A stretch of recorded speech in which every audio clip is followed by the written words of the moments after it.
Bon dia, senyors. Des de lo centre de Catalunya, a lo poble abandonat de Llanera, us vaig ensenyar una cosa interessant. Ara, ja ho veureu.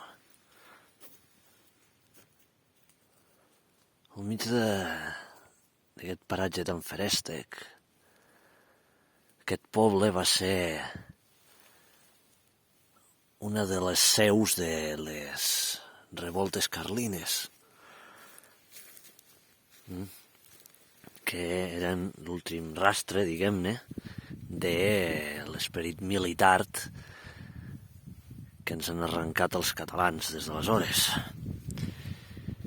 I ara vos ensenyaré com és per dins aquesta església, que és una església molt especial perquè en part té una factura romànica, però destaca sobretot perquè, com la majoria d'esglésies barroques,